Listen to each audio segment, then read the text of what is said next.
सुप्रभात प्यारे बच्चों, आप सभी का एक बार फिर से स्वागत है हिंदी की इस कक्षा में। बच्चों, इस हफ्ते हमने ऑनलाइन कक्षाओं के माध्यम से पाठ 11 स्टीफन हॉकिंग की बुक एक्सरसाइज या पुस्तिका कार्य किया।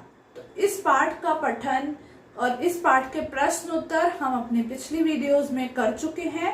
तो मैं आशा करती हूँ कि आप सभी ने वह वीडियोस अच्छी तरह से देख ली होंगी। तो आज हम इसका बुक वर्क यानी कि पुस्तिका कार्य करेंगे। तो चलिए करते हैं शुरुआत। तो बच्चों, आज हम करेंगे स्टीफन हॉकिंग पाठ का बुक वर्क यानी कि पुस्तिका कार्य। सही उत्तर पर सही का निशान लगाइए। स्टीफन हॉकिंग कौन है? वैज्ञानिक, अंतरिक्ष यात्री या शिक्षक? तो इसका उत्तर है बच्चों वैज्ञानिक। स्टीफन की प्रारंभिक शिक्षा कहाँ हुई थी? ऑक्सफोर्ड में, कैम्ब्रिज यूनिवर्सिटी में या ऑल्बर्ट स्कूल में? कैम्ब्रिज यूनिवर्सिटी में उन्होंने किस विषय में शोध कार्य शुरू किया? रसायन शास्त्र में, भौतिकी में, अंतरिक्ष विज्ञान में? तो इसका उत्तर है भौतिकी में। स्टीफन की किस बीमारी ने उन्हें व्हीलचेयर पर कैद कर दिया? न्यूमोनिया, मोटर न्यूरॉन या ब्रेन हैमरेज? तो इसका उत्तर है बच्चों मोटर न्यूरॉन। ठीक है, अगला हमारा प्रश्न है, एक या दो शब्दों में उत्तर लिखिए। स्टीफन हॉकिंग ने ऑक्सफोर्ड यूनिवर्सिटी में कब प्रवेश लिया? सन 1959। ठीक है, 1959 में उन्होंने ऑक्सफोर्ड यूनिवर्सिटी में प्रवेश लिया। नेक्स्ट है, अपनी बीमारी से पूर्व वे किस विषय पर शोध कर रहे थे? जब वो बीमार हुए तो उससे पूर्व वो किस विषय पर शोध कर रहे थे? तो इसका उत्तर है भौतिकी। कितने वर्ष की आयु में स्टीफन लुकासियन प्रोफेसर के पद पर नियुक्त किए गए? तो इसका उत्तर है बच्चों 37 यानी कि 37 वर्ष की आयु में वो लुकासियन प्रोफेसर के पद पर नियुक्त किए गए। अगला प्रश्न है, इस पद पर पहले कौन सी दो महान हस्तियों ने काम किया था? तो इसका उत्तर है न्यूटन व डिरॉक ने इस पद पर काम किया था। किस उपकरण की सहायता से स्टीफन हॉकिंग लोगों के प्रश्नों का उत्तर देते थे? इसका आंसर है बच्चों स्पीच सिंथेसाइजर। ठीक है, लास्ट है, उनके द्वारा लिखित ऐतिहासिक महत्व की पुस्तक का नाम क्या है? तो इसका उत्तर है a brief history of time. A brief history of time. ठीक है, अगला हमारा प्रश्न है बच्चों शब्द संपदा का। प्रश्न 1, जो पर्यायवाची शब्द नहीं है उसके नीचे रेखा खींचिए। मतलब दिए गए शब्दों में जो भी पर्यायवाची शब्द नहीं है उसके नीचे रेखा खींचनी है, यानी कि आपको उसको अंडरलाइन करना है। पर्यायवाची शब्द क्या होते हैं बच्चों? पर्यायवाची शब्द वो शब्द होते हैं जिनका समान अर्थ यानी कि एक जैसा अर्थ होता है। जैसे प्रतिभा, मेधा, बुद्धि, क्षमता, ये 4 वर्ड्स हैं। इसमें से कौन सा वर्ड पर्यायवाची नहीं है? तो वो है मेधा। नेक्स्ट है बीमार, रोग, अस्वस्थ या रोगी। तो इसका उत्तर, इसमें पर्यायवाची शब्द जो नहीं है वो है रोग। अगला है परिश्रम, श्रम, श्रमिक, मेहनत। तो इसका आंसर है श्रमिक। श्रमिक जो है वो परिश्रम, श्रम का या मेहनत का पर्यायवाची नहीं है। नेक्स्ट है व्याख्यान। व्याख्यान भाषण, वक्तृत्व या लेख। तो इसमें लेख अलग शब्द है। ठीक है, अगला हमारा प्रश्न है बच्चों विलोम शब्द लिखिए। विलोम शब्द क्या होते हैं बच्चों? उल्टे अर्थ वाले शब्द। पर्यायवाची समान अर्थ वाले शब्द, विलोम शब्द उल्टे अर्थ वाले शब्द। ठीक है, जैसे महान, मामूली, विलक्षण, साधारण, नवीनतम, प्राचीनतम, देश, विदेश, प्रभावित, अप्रभावित, विकट, सामान्य। ठीक है, महान, मामूली, विलक्षण, साधारण, नवीनतम, प्राचीनतम, देश, विदेश, प्रभावित, अप्रभावित, विकट, सामान्य। ठीक है। अगला प्रश्न है बच्चों हमारा, जिन शब्दों के एक से अधिक अर्थ होते हैं उन्हें अनेकार्थक शब्द कहते हैं। बच्चों कुछ शब्द ऐसे होते हैं जिनके एक से अधिक अर्थ होते हैं, तो एक से अधिक अर्थ वाले शब्द अनेकार्थक शब्द कहलाते हैं। जैसे आम का, आम एक फल भी होता है और आम का एक मतलब होता है साधारण यानी कि मामूली। जैसे पद का एक अर्थ होता है पैर और दूसरा अर्थ होता है ओहदा, ओहदा यानी कि पोस्ट। ठीक है, नेक्स्ट है, अब हमें नीचे कुछ शब्द दिए गए हैं, उनके अर्थ लिखने हैं। तो पहला शब्द है अंक। अंक का अर्थ होता है संख्या यानी कि नंबर्स और गोद। ठीक है, अगला शब्द है अर्थ। अर्थ के दो अर्थ होते हैं, एक होता है मतलब और एक होता है धन यानी कि पैसा। ठीक है, अगला शब्द है बच्चों दल। दल का दो अर्थ होते हैं, समूह और पत्ता। समूह और पत्ता। काल, समय और मृत्यु। काल का अर्थ होता है समय और मृत्यु।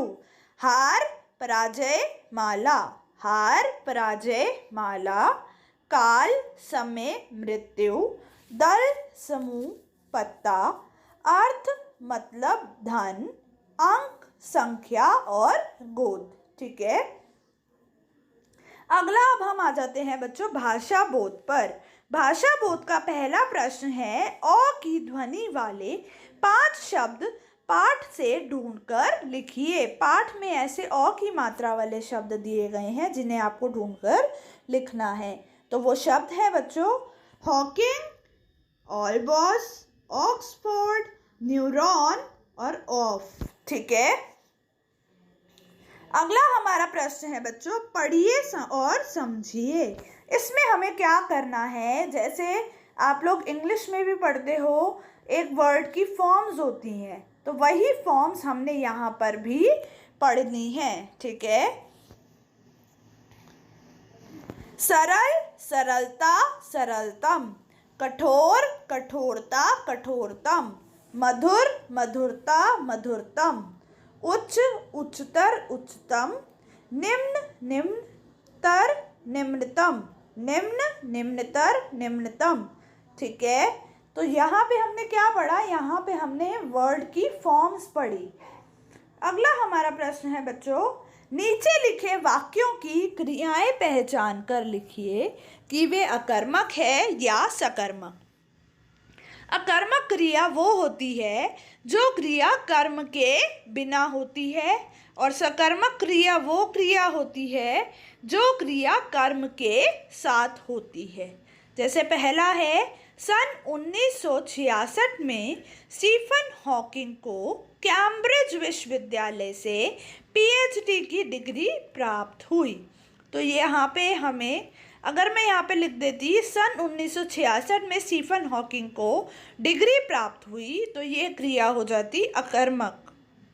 ठीक है, लेकिन यहाँ पे हमारा पूरा मेंशन किया गया है, तो सन 1966 में स्टीफन हॉकिंग को कैम्ब्रिज विश्वविद्यालय से पीएचडी की डिग्री प्राप्त हुई, तो ये क्रिया है सकर्मक क्रिया। ठीक है, ऐसे ही सन 1985 में उन्हें भयंकर निमोनिया हो गया, उनकी बीमारी का नाम भी दिया गया है, इसीलिए यहाँ पे सकर्मक क्रिया। अगला है, बचपन से ही वे पढ़ने में बहुत तेज थे, तो सकर्मक क्रिया। कुछ वर्ष पूर्व वे अमेरिका भी गए, अकर्मक क्रिया। ठीक है, उन्होंने a brief history of time नामक पुस्तक लिखी, तो ये कौन सी क्रिया है, सकर्मक क्रिया। लास्ट प्रश्न है बच्चों, नीचे दिए गए वाक्यों में से उचित क्रिया विशेषण भरिए। क्रिया विशेषण वो होते हैं जो विशेषण शब्द क्रिया की विशेषता बताते हैं, उन्हें हम क्रिया विशेषण कहते हैं।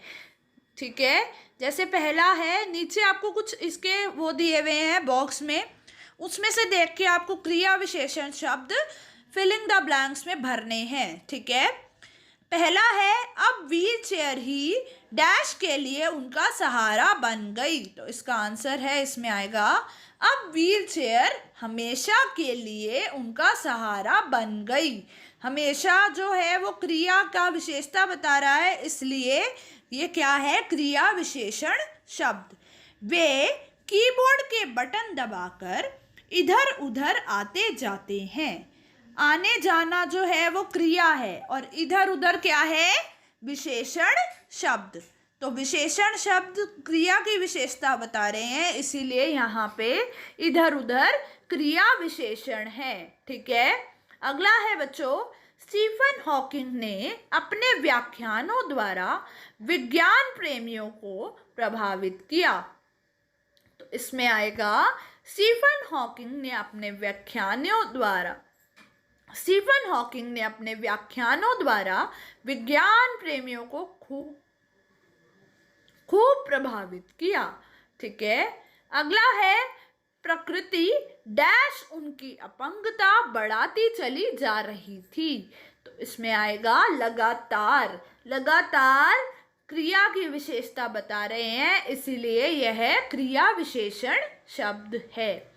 उनके डैश एक गंभीर समस्या आ खड़ी हुई। उनके सामने एक गंभीर समस्या आ खड़ी हुई। ठीक है बच्चों।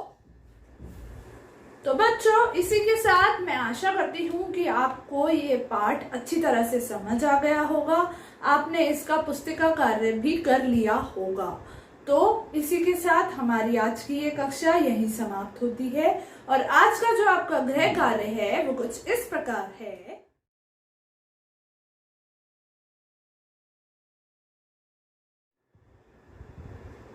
तो बच्चों, अब हम मिलेंगे अपनी अगली कक्षा में। तब तक के लिए नमस्ते।